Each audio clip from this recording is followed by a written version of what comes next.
ઓમ નમો નારાયણ. હું અરુણાબેન પી ગોસ્વામી સુરતથી તમારું સ્વાગત કરું છું અરુસ કિચનમાં. તો આજે આપણે બનાવશું ફ્લાવર ને કેપ્સિકમનું શાક. તો એના હારું આપણે જોઈએ ફ્લાવર. તો આ એક આપણે લીધું છે આ રીતનું મીડિયમ સાઇઝનું ફ્લાવર, અને કેપ્સિકમ આપણે 3 લીધા છે અલગ અલગ કલરના, પીળું, લાલ ને લીલું. તો આ બધું આપણે અડધું અડધું વાપરશું આમાંથી. અને એક આપણે લીધું છે ટમેટું, મોટું છે એટલે એક લીધું, નાનું હોય તો તમે 2 નાખી શકો એમ. લીલા મરચાં, તો આ મોરા મરચાં લીધા છે આપણે, એમાં લાલ મરચું વાપરશું એટલે.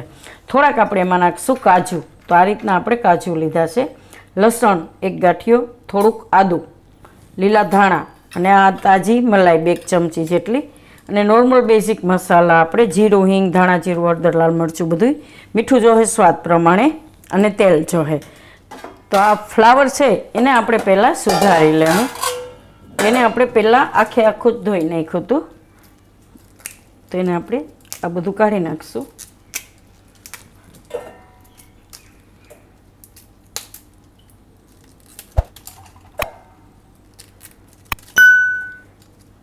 ને આપણે આ રીતના ફૂલ એના લઈ લેવું.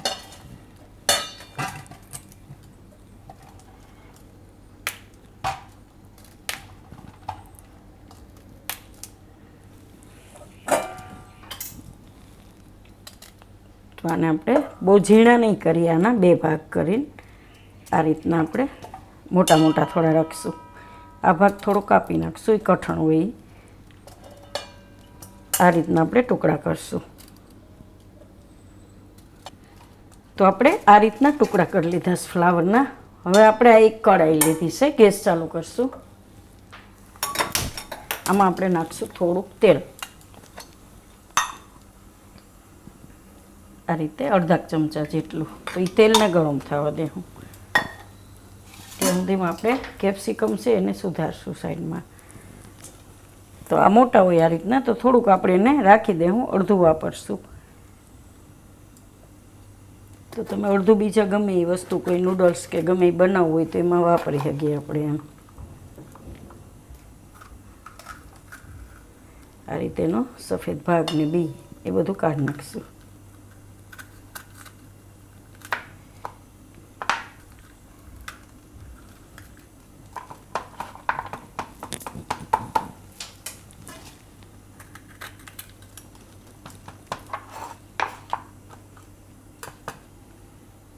અને આપણે આ રીતના ટુકડા કરશું, આટલા આટલા. તો આને આપણે અડધું સુધારી લીધું છે આ રીતે.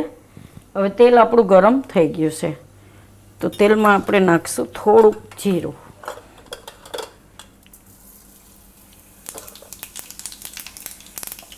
અને થોડીક હિંગ. હવે એમાં આપણે આ ફ્લાવર નાખી દેવું.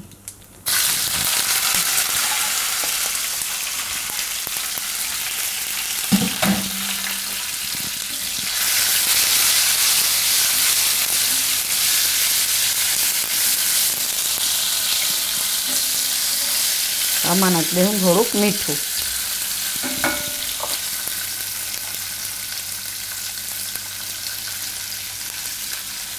એટલે એમાં ચડી જાય મીઠું, અને થોડીક હળદર.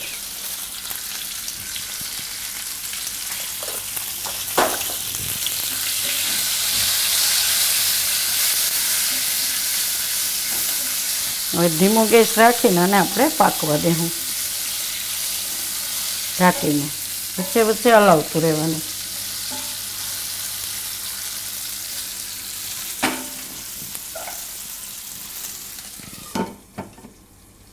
ધીમો ગેસ રાખવાનું. ત્યાં સુધીમાં આપણે આ બીજા કેપ્સિકમ ને બધું છે એ બધું સુધારી લેવું.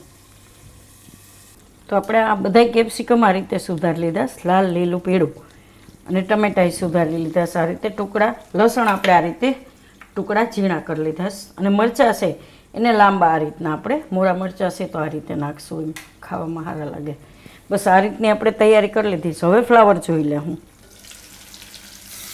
અને વચ્ચે વચ્ચે આપણે 2-3 વાર હલાવી દીધું હતું, તો ફ્લાવર આપણું નરમ થઈ ગયું. એકદમ મસ્ત ટેસ્ટ આવશે ફ્લાવરમાં આ રીતે કરીએ ને એટલે. પછી થોડીક વાર એને એમાં થવા દે હું, તો બીજા ગેસ ઉપર રાખી દઉં હું એને, ધીમો ધીમો રાખીને.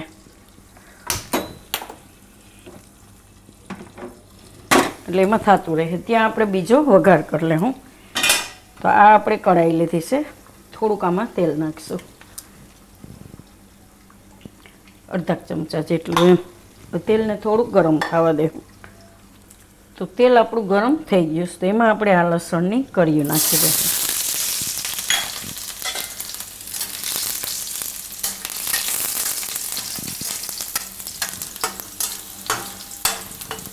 થોડુંક આ રીતનું લાલ થવા દેવાનું લસણ. હવે એમાં આપણે નાખી દઈશું આ કાજુ.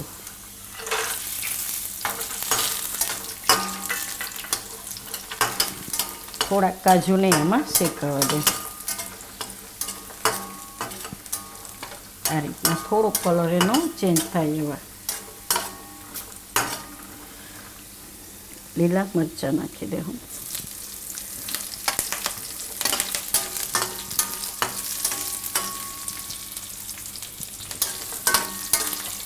ગેસ ધીમો કરી દેવાનો એટલે બળે નહીં.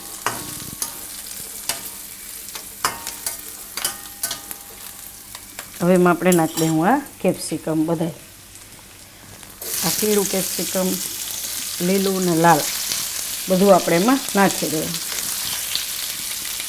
અડધું અડધું નાખી તો ઘણું થઈ જાય.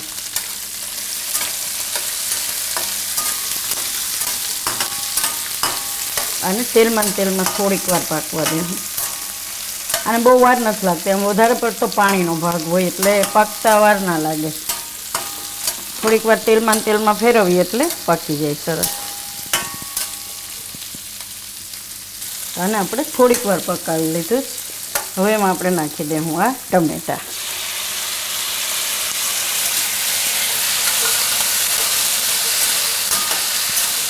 ટમેટાને થોડી વાર પાકવા દઈશું. બીજા મસાલા એમાં નાખી દઈશું આપણે. આદું છે એને આમાં નાખશું છીણીને.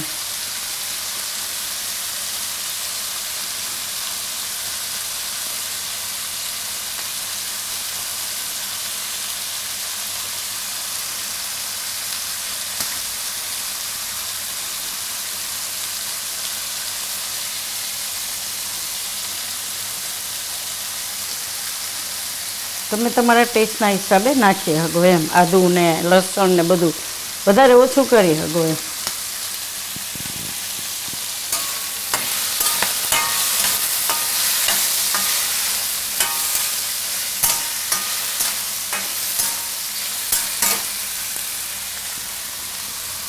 આદું મસ્ત લાગે આમાં, ખાવામાં ટેસ્ટ સારો આવશે.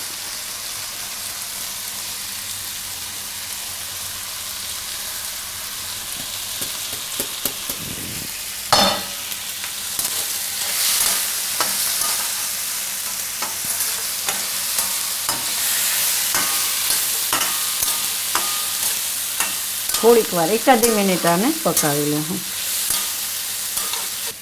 અને ટમેટાં નાખીને આપણે એકાદી મિનિટ પકાવી લીધું. તો એમાં બીજા મસાલા આપણે નાખી દઈશું.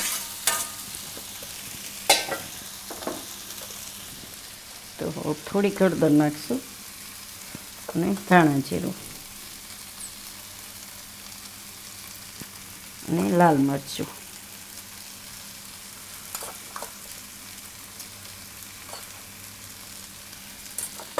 મીઠું સ્વાદ પ્રમાણે.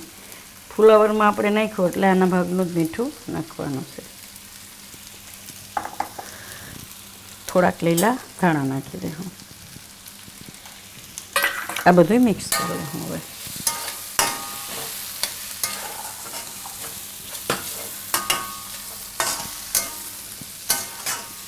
હવે આમાં નાખી દઉં આ મલાઈ.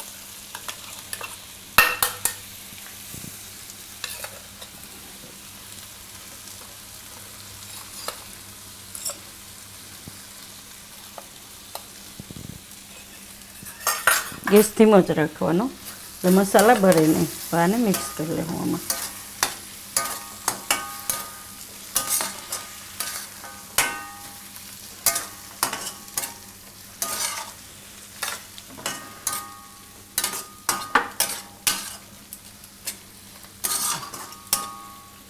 હવે આપણે જે ફ્લાવર છે ગેસ બંધ કરી દઈશું અને ફ્લાવર આપણે આમાં નાખી દઈશું.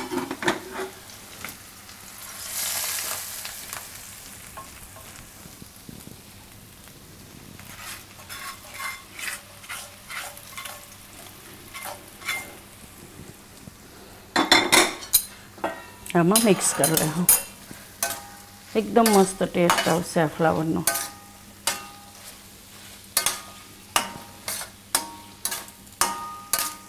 થોડીક વાર આમાં પાકવા દેવું. થોડાક ધાણા ઉપરથી નાખી દેવું. ગેસ બંધ કરી દેવું.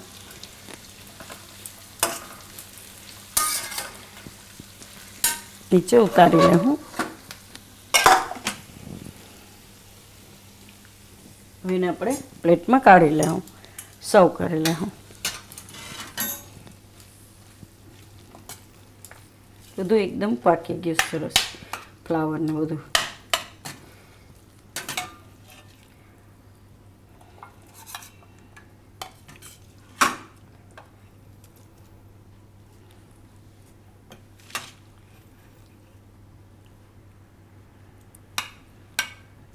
ફ્લાવર ભાવતું હશે ને આ શાક મજા આવશે ખાવાની. ભાત આરે ખાઈ શકો તમે, રોટલી પરોઠા ગમે ની આરે ખાઈ શકો.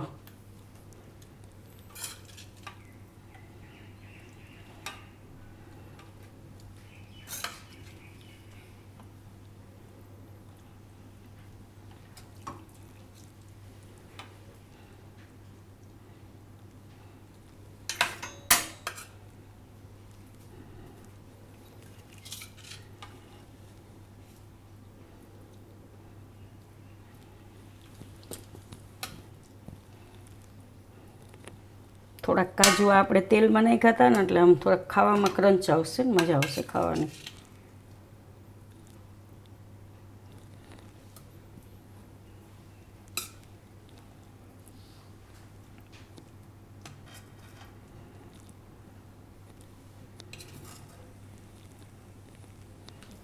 તો તૈયાર છે આપણું ફ્લાવર અને કેપ્સિકમનું શાક. તો જો તમને મારી આ રેસીપી પસંદ આવી હોય તો એને લાઇક કરજો, શેર કરજો અને મારી ચેનલને સબસ્ક્રાઈબ કરજો અને બેલ આઇકન દબાવવાનું ના ભૂલતા. કમેન્ટ કરીને કહેજો કે તમને કેવું લાગ્યું આ કેપ્સિકમ અને ફ્લાવરનું શાક.